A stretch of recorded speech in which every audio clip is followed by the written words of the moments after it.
شہر مدینہ یاد آیا ہے،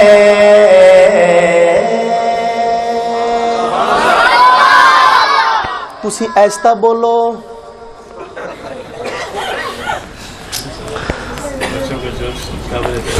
بے شک ہم چاہتے ہیں کہ یہ انتقال ادھر بھی ہو.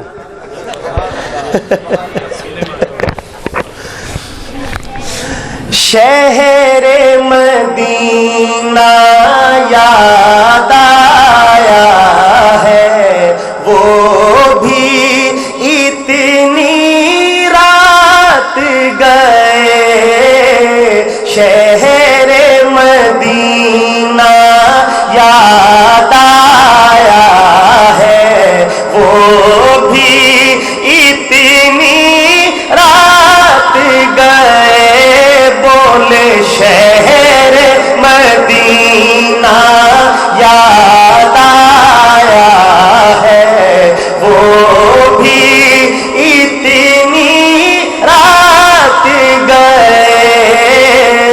عشق نبی میں دل تڑپا ہے، عشق نبی میں دل تڑپا ہے، وہ بھی اتنی رات گئے.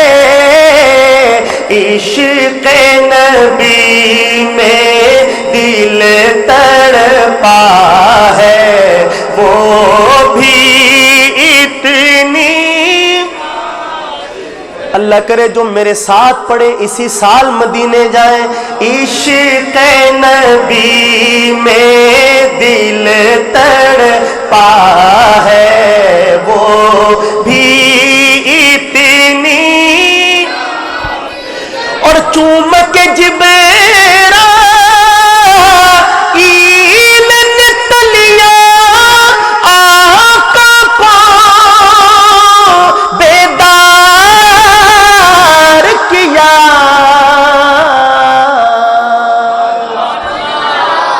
تلیاں چوم کے بیدار کیا. نہ کوئی سونے والا قیامت تک ایسا سوئے گا اور نہ جگانے والا ایسا آئے گا نہ جگائے گا. سونے والے کی کیا کیفیت تھی؟ آقا فرماتے ہیں تنام عینایا ولا ینام قلبی، میری آنکھیں سوتی ہیں دل جاگ رہا ہوتا ہے. اور کون ہے جگانے والا؟ جبریل سید الملائکہ. اور کیا اندازہ اختیار کیا کہ اپنے نورانی لب رسول پاک کی ایڑی پر لگا رہے ہیں. کوئی خاص واقعہ پیش آنے والا ہے، اس لیے وہ واقعہ کیا تھا اگلا مصرع وہ بتائے گا. ملاحظہ فرمائیں. چوم کے جبرائیل نے تلیا آقا کو بیدار کیا. اور کہا کہ رب نے عرش پہ بلوایا ہے، رب نے عرش پہ بلوایا. سب کی آواز ہے. رب نے عرش پہ بلوایا ہے، وہ بھی اتنی رات گئے. رب نے عرش پہ بلوایا ہے، وہ بھی اتنی رات گئے. عشق نبی میں دل تڑپا ہے، وہ بھی اتنی.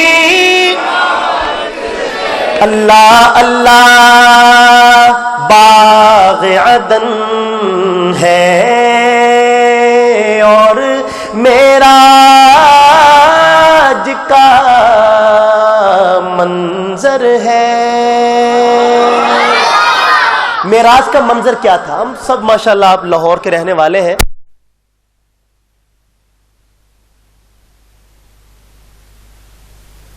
کرتا ہے تو روڈ جام ہو جاتا ہے. اللہ تعالیٰ نے اپنے حبیب کو بلوایا نا عرش پہ، تو اللہ تعالیٰ کی پوری کائنات میں رسول پاک سے بڑا VIP تھا ہی کوئی نہیں. اب کس کو جام کرتے اور کس کو چھوڑتے؟ تو سیرت نگاروں میں لکھا ہے کتابوں میں، جب اللہ کے حبیب ہے تو اللہ تعالیٰ نے پوری کائنات کے نظام کو جام کر دیا. جس بستر سے آپ اٹھے، جس پانی سے آپ نے وضو فرمایا، جس دروازے سے آپ باہر نکلے، جب آپ عرش معلیٰ کی، جنت کی، ساتوں آسمانوں کی سیر کر کے واپس تشریف لا رہے ہیں تو بستر ویسے ہی گرم ہے جیسے ابھی کوئی یہاں سے اٹھا ہو. وضو والا پانی یوں بہ رہا تھا جیسے ابھی کسی نے وضو کر کے یہاں سے گیا ہو، اور دروازے کی کنڈی بھی ہل رہی تھی جیسے ابھی کوئی اس دروازے سے باہر نکلا ہو. اور اس رات میں جن قافلوں نے مغرب کے بعد سفر شروع کیا، جب دن نکلا تو دیکھا کہ جہاں سے چلے تھے ساری رات چلنے کے بعد صبح وہیں پہ ہیں. اور بے شمار شواہد ہیں جو سیرت کی کتابوں میں موجود ہیں. یہ چند ایک میں نے پیش کیے. پوری کائنات کا نظام اللہ تعالیٰ نے اپنے حبیب کے اس سفر کی وجہ سے کیا کر دیا؟ جام کر دیا. شاعر نے وہاں سے شعر نکالا اور میں وہ پیش کر رہا ہوں آپ کے سامنے. شعر سنیں، ایمان تازہ کریں، لیکن جام مت ہوئیے گا، میرے ساتھ پڑھیے گا محبت سے. اللہ اللہ باغ عدن ہے اور معراج کا منظر ہے، سارا زمانہ ٹھہر گیا ہے، سارا زمانہ ٹھہر گیا ہے، سارا زمانہ گیا ہے، وہ بھی اتنی رات گئے، سارا زمانہ ٹھہر گیا ہے، وہ بھی اتنی. اور کس چاہتے سے رات کاٹی، وہ بھی سور کی خلوت میں، غار کا صاحب یاد آیا ہے، غار کا صاحب یاد آیا ہے، وہ بھی اتنی رات گئے، شہر مدینہ یاد آیا ہے، وہ بھی اتنی. اور بیت اللہ کی چوکھٹ پر ہے دست دعا پھیلائے نبی، دست دعا پھیلائے نبی. اللہ کے نبی اللہ سے کیا مانگتے تھے بیت اللہ کی چوکھٹ کو پکڑ کر؟ ویسے تو کوئی قابل ذکر چیز چھوڑی نہیں ہمارے لیے جو ہماری ضرورت اور خواہش ہو اور اللہ کے نبی نے اللہ سے نہ مانگی، لیکن ایک خاص مانگ. ہمارے لوگ بھی جاتے ہیں یہاں سے تو جا کے اللہ تعالیٰ سے اپنے اپنے انداز میں مانگتے ہیں، سوال کرتے ہیں. ہمارے ملتان کے ایک بزرگ گزرے ہیں سید عطا المنعم شاہ صاحب رحمۃ اللہ علیہ. وہ فرماتے میں مطاف میں بیٹھا تھا تو میں نے ایک پٹھان کو دیکھا کہ وہ بیت اللہ کی طرف سے واپس آ رہا ہے اور اس کی آنکھوں میں آنسو تھے. تو میں نے اس کو اپنے پاس بلایا. میں نے کہا خان صاحب آج تو بڑا رونے دھونے والا حلیہ ہے، آج آپ نے اللہ تعالیٰ سے کیا مانگا، کیا مانگ کے آ رہے ہو؟ تو شاہ جی کہتے ہیں کہ پٹھان میرے پاس بیٹھا اور مجھے کہنے لگا کہ بس ماڑا آج تو ہم نے اللہ کے گریبان میں ہاتھ ڈال دیا. اور اس نے پکڑا نا بیت اللہ کے غلاف کو تو اپنی سادگی میں کہتا ہے اللہ کے گریبان کو پکڑ لیا. تو پوچھا مانگا کیا؟ کہتا ہم نے کہا کہ یا اللہ ہم پشاور سے آیا ہے، بڑا دور ہے پشاور، اور تیری بارگاہ میں اس لیے آیا ہے تاکہ تو ہماری مغفرت کر دے، ہمیں معاف کر دے، ہمارے گناہوں کو بخش دے، اور اگر تو نے مجھے یہاں آ کر بھی معاف نہ کیا تو ہم مدینے جائے گا اور تیرے حبیب سے تیری شکایت کرے گا.